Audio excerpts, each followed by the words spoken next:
Hello friend, welcome to SSC campus. दोस्तों, आज के इस वीडियो लेक्चर में हम डिस्कस करने जा रहे हैं प्री हिस्ट्री मतलब प्रागैतिहासिक काल के बारे में। दोस्तों, इस वीडियो को एनिमेशन के थ्रू समझेंगे ताकि आपका पूरा कॉन्सेप्ट क्लियर हो जाए। तो चलिए फ्रेंड्स, लेक्चर को स्टार्ट करते हैं। प्रागैतिहासिक काल मतलब प्री हिस्ट्री।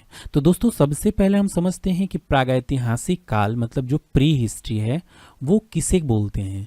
तो देखिए, प्रागैतिहासिक काल उस काल को कहा जाता है जब मानव तो अस्तित्व में थे, लेकिन लिखाई का आविष्कार न होने के कारण उस काल का कोई लिखित वर्णन नहीं है। उसे हम क्या बोलते हैं? Pre history. मतलब हिस्ट्री से पहले जो भी घटनाएं घटी है, जो भी लिखित रूप से है, उससे पहले जो भी घटनाएं घटी है वो सब के सब प्रागैतिहासिक काल के अंडर में आता है। अब बात करते हैं कि हिस्ट्री क्या है, मतलब इतिहास क्या है। तो देखिए, मानव विकास के उस काल को इतिहास कहा जाता है जिसका विवरण लिखित रूप से उपलब्ध है, उसे हम क्या बोलते हैं? इतिहास। प्रागैतिहासिक काल में मानव इतिहास की कई महत्वपूर्ण घटनाएं हुई, जिसमें से आग पर कंट्रोल करना और कृषि का आविष्कार, कुत्तों तथा अन्य जानवरों को पालतू बनाना, ये सब के सब प्री हिस्ट्री में शामिल है।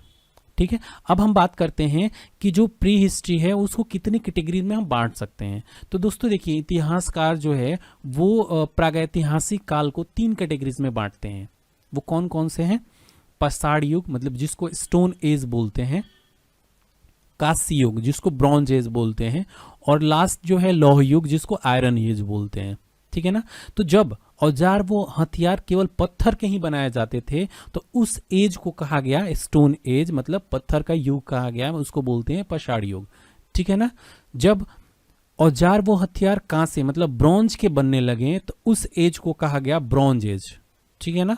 और लास्ट में जब औजार वो हथियार में लोहे का इस्तेमाल शुरू हो गया तो उस एज को बोला जाता है लौह युग मतलब आयरन एज। मतलब उस समय तक आयरन का यूज होने लगा था। ठीक है ना। तो चलिए एक एक करके तीनों युग है उसको हम समझते हैं, तीनों जो एज है उनको हम समझते हैं, बहुत अच्छे तरीके से समझते हैं। तो चलिए हम फर्स्ट की बात करते हैं, मतलब पाषाण युग मतलब स्टोन एज की। ठीक है ना। तो देखिए, वह टाइम जब मानव का जीवन पत्थरों पर अत्यधिक आश्रित हुआ करता था, उस काल को हम बोलते हैं पाषाण युग मतलब स्टोन एज। मतलब वह एज जो पत्थरों का ज्यादातर यूज होता था उसको हम क्या बोलते हैं? Stone age. ठीक है ना। अगर उदाहरण में लूं, उदाहरण के तौर पे अगर मैं बात करूं तो पत्थरों से शिकार करना ये ज्यादातर स्टोन एज में होता था। पत्थरों की गुफाओं में शरण लेना, पत्थरों से आग पैदा करना, ये सारे के सारे काम किस में होते थे? स्टोन एज में होते थे।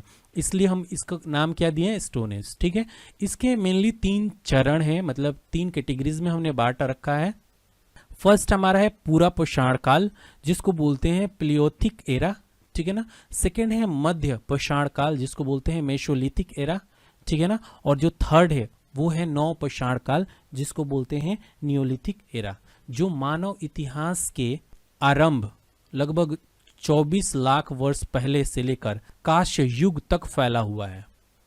अब हम बात करते हैं यहाँ पे फर्स्ट की, पूरा पाषाण काल की। ठीक है ना। तो दोस्तों, यहाँ पर पूरा पाषाण काल लगभग 25 से 20 लाख साल से 12,000 साल पूर्व तक की जो काल है ना, बीच का टाइमिंग है, उसको हम बोलते हैं पूरा पाषाण काल मतलब पैलियोथिक एरा। ठीक है ना।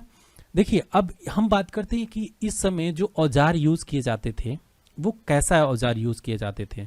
तो इस समय हाथ से बने अथवा जो प्राकृतिक वस्तु हुआ करता था वही औजार के रूप में उपयोग में लिया जाता था। जैसे कि भाला हो गया, कुल्हाड़ी हो गया, धनुष हो गया, तीर हो गया, गदा हो गया, तो उस समय ये ज्यादातर यूज में लाया जाता था। अब बात करते हैं कि इनका जीवन का आधार क्या था। ठीक है ना। तो इनका मुख्य आधार था शिकार करना, और जो शिकार किया होता था उसको संग्रहित करके मतलब उसको रखते थे और उसको ही खाते थे। मतलब शिकार करना ही इनका मुख्य आधार था। नेक्स्ट, जीवन यापन कहाँ करते थे? तो अस्थायी जीवन शैली इनकी हुआ करती थी। मतलब ये क्या करते थे? इधर से उधर घूमते थे और एक जगह पे नहीं, अस्थायी जगह पे नहीं रहते थे। इनका जीवन काल जो था वो अस्थायी था। जैसे कि ये गुफा में रहते थे, या फिर अस्थायी जो झोपड़ियां होती हैं उनमें रहते थे, मुख्यतः जो नदी होती थी और जो झील के किनारे ही क्या करते थे, ये रहा करते थे। ठीक है ना। नेक्स्ट हम बात करते हैं इनका जो आविष्कार उस काल में, जो पुरापाषाण काल था, उसमें आविष्कार क्या क्या हुआ। तो देखिए, आग का आविष्कार जो है वो पुरापाषाण काल में ही हुआ था। ठीक है ना, ये बहुत ही इंपॉर्टेंट क्वेश्चन है जो हर बार पूछा जाता है। तो जो आग का आविष्कार है वो पुरापाषाण काल में हुआ था। कहां पर? प्लियोथिक एज एरा में हुआ था। इनके समाज कैसा था, उस समय का समाज जो था वो कैसा था? तो देखिए, करीब करीब 24 से 100 लोग एक समूह में रहते थे और अधिकांशतः एक ही परिवार के जो सदस्य थे वो उसमें रहते थे। ठीक है, यहाँ पर कोई धर्म नहीं था। सबसे इंपॉर्टेंट चीज कि यहाँ पे कोई धर्म नहीं था। नेक्स्ट हम बात करते हैं मध्यपाषाण काल मतलब मेसोलिथिक एरा की। देखिए, यहाँ पर जो टाइमिंग है वो 12,000 साल से लेकर 10,000 साल पूर्व तक के जो बीच का टाइमिंग है वो कहलाता है मध्यपाषाण काल मतलब मेसोलिथिक एरा। ठीक है ना। इस युग को लघु पाषाण काल भी कहा जाता है। दोस्तों, अब हम बात करते हैं कि यहाँ पे जो औजार यूज किया जाता था वो कौन कौन से औजार यूज किए जाते थे। जैसे मैंने पहले पढ़ा, पुरापाषाण काल में हाथ से बने अथवा प्राकृतिक वस्तुओं का औजार के रूप में उपयोग किया जाता था, जैसे कि धनुष हो गया, तीर हो गया, और मछली को मारने के लिए भाला का यूज किया जाता था। ठीक है ना। और उसके भंडारण के लिए भी पत्थरों का यूज किया जाता था। नेक्स्ट हम बात कर लेते हैं कि जो उनका शरण स्थल कहाँ था, वो रहते कहाँ थे। तो ये भी इस काल में भी जो लोग थे वो अस्थायी जगह रहते थे, मतलब अस्थायी उनका जीवन शैली था। जैसे कि गुफा हो गया, या फिर अस्थायी झोपड़ियाँ हो गई, या फिर यहाँ पर भी मुख्य रूप से नदी के किनारे ही या फिर झील के किनारे रहते थे। ठीक है ना। नेक्स्ट है इनका समाज कैसा था। तो अब पहले क्या था कि ये 24 या फिर 100 लोगों के बीच में रहते थे या फिर अपने परिवार में रहते थे। लेकिन यहाँ पे क्या था कि अब जो मध्यपाषाण काल है इसमें अब ये कबीले में रहते थे और एक पूरा परिवार के साथ इनका एक समूह था। थर्ड हम बात करते हैं नवपाषाण काल मतलब नियोलिथिक एरा की। ठीक है, ये जो काल है वो 10,000 साल से लेकर 3300 ईसा पूर्व तक के बीच का जो काल है वो नवपाषाण काल मतलब नियोलिथिक एरा में आता है। इस काल में मानव कृषि करना सीख गया था। यहाँ पर सबसे इंपॉर्टेंट चीज क्या है कि मतलब नवपाषाण काल मतलब नियोलिथिक एरा में मानव जो था वो कृषि करना सीख गया था। ये बहुत बार क्वेश्चंस सीजीएल्स में या फिर अलग एग्जाम में आते हैं कि जो कृषि का आविष्कार कब हुआ था, किस काल में हुआ था। तो इसका आंसर क्या हो जाएगा? नवपाषाण काल। ठीक है ना। अब हम बात करते हैं कि इनके औजार कौन कौन से थे। ठीक है, तो यहाँ पर भी क्या होता था कि हाथ से जो बने अथवा जो प्राकृतिक वस्तुएं थे वो औजार के रूप में उपयोग में लाते थे। यहाँ पे एक औजार हुआ करता था जिसका नाम है चिशल, जो लकड़ी तथा पत्थर को छीलने के लिए उपयोग में लाया जाता था। खेती में जो भी प्रयुक्त होने वाले औजार थे वो सब के सब नवपाषाण काल तक डेवलप कर लिए गए थे। मिट्टी के बर्तन भी नियोलिथिक एरा तक डेवलप कर लिया गया था। ठीक है ना। अब हम बात करते हैं इनकी जीविका का मुख्य आधार क्या था। तो इनका जीविका का मुख्य आधार खेती करना था। क्या था? खेती करना, शिकार करना तथा मछली का शिकार करना। फिर पशुपालन भी यहाँ पर हो चुका था, पशुपालन भी उस समय तक डेवलप हो चुका था। देखिए, मनुष्य में अस्थायी निवास की प्रवृत्ति नवपाषाण काल में ही आई थी। सबसे पहले उसने कुत्ता को अपना पालतू जानवर बनाया था। तो सबसे पहले जानवर जो पालतू बना वो कौन सा था? वो कुत्ता था। ये भी इंपॉर्टेंट क्वेश्चन है। नेक्स्ट हम बात करते हैं कि वो शरण स्थल उन लोगों का कहां पर था, मतलब कैसे वो रहते थे। तो वो खेतों के आसपास छोटी सी बस्ती बनाकर वो रहते थे। मतलब यहाँ पे क्या है कि अब ये जो लोग थे वो अस्थायी हो गए, अब इधर उधर घूम के नहीं रहते थे। ठीक है ना। आविष्कार इनका क्या था? तो देखिए, मेन आविष्कार था इनके पहिए का आविष्कार, नवपाषाण काल में ही हुआ था। और इनके अगर मैं समाज की बात करूं तो ये कबीले के रूप में उनका जो एरिया था वो डेवलप हो चुका था उस समय। ठीक है ना। तो चलिए अब हम नेक्स्ट बात कर लेते हैं कांस्य युग की। नेक्स्ट अब हम बात करते हैं ब्रॉन्ज एज की मतलब कांस्य युग की। तो देखिए, कांस्य युग उस काल को कहते हैं जिसमें मनुष्य ने तांबे तथा उसकी टीन के साथ मिश्रित धातु जिसको हम बोलते हैं ब्रॉन्ज का इस्तेमाल किया था।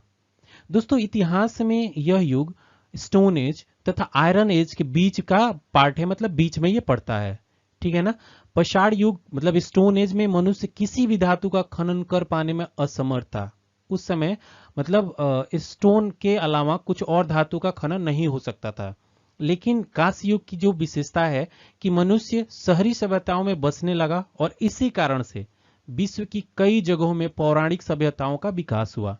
इस युग की एक और खास बात यह है कि विभिन्न सभ्यताओं में अलग अलग लिपियों का विकास हुआ, जिसकी मदद से आज के पुरातत्व शास्त्रियों को उस युग के बारे में महत्वपूर्ण तथ्य हासिल होते हैं। अब हम नेक्स्ट बात करते हैं औजार की कि मतलब जो ब्रॉन्ज एज में कौन कौन से औजार का यूज किया जाता था। तो इसमें जो तांबे से बने औजार थे या फिर जो ब्रॉन्ज से बने औजार यूज किए जाते थे, जिसमें से मिट्टी भी शामिल था, मिट्टी के बर्तन जो बनाए जाते थे वो भी शामिल थे। ठीक है, नेक्स्ट हम बात करते हैं कि जो अर्थव्यवस्था थी यहां पर वो किन पे डिपेंडेंट थी। तो देखिए यहाँ की जो अर्थव्यवस्था थी वो खेती पे, पशुपालन या फिर हस्तकला एवं व्यापार पे डिपेंडेंट था। तो यहाँ पे जो भी होता था वो खेती पे डिपेंडेंट होता था ज्यादातर। यहाँ पे खेती, क्योंकि खेत यहाँ पे स्टार्ट हो चुके थे खेती करना, तो जो अर्थव्यवस्था थी वो खेती, पशुपालन तथा हस्तकला पे आधारित था। थर्ड हम बात करते हैं आयरन एज की, मतलब लौह युग की। तो लौह युग मतलब आयरन एज उस काल को कहते हैं, उस टाइम पीरियड को कहते हैं जिसमें मनुष्य ने क्या किया, लोहे का इस्तेमाल किया। तो जिस काल में लोहे का इस्तेमाल हुआ उस काल को हम बोलते हैं आयरन एज मतलब लौह युग। तो कांस्य युग में क्या हुआ था कि लोहे का खोज नहीं हो पाया था, लेकिन लौह युग में मनुष्य ने तांबे, कांस्य और लोहे के अलावा बहुत सारे ऐसे ठोस पदार्थ थे जिनका खोज कर लिया था, उनका उपयोग भी करना सीख गया था। इस युग की विशेषता यह थी कि इसमें मनुष्य ने विभिन्न भाषाओं की वर्णमालाओं का विकास किया, जिसकी मदद से उस काल में साहित्य और इतिहास लिखे जा सके। संस्कृत और चीनी भाषाओं का साहित्य इसी काल में फला फूला मतलब डेवलप हुआ। अब हम नेक्स्ट बात करते हैं दोस्तों कि जो औजार यूज किया जाता था आयरन एज में वो कौन से थे।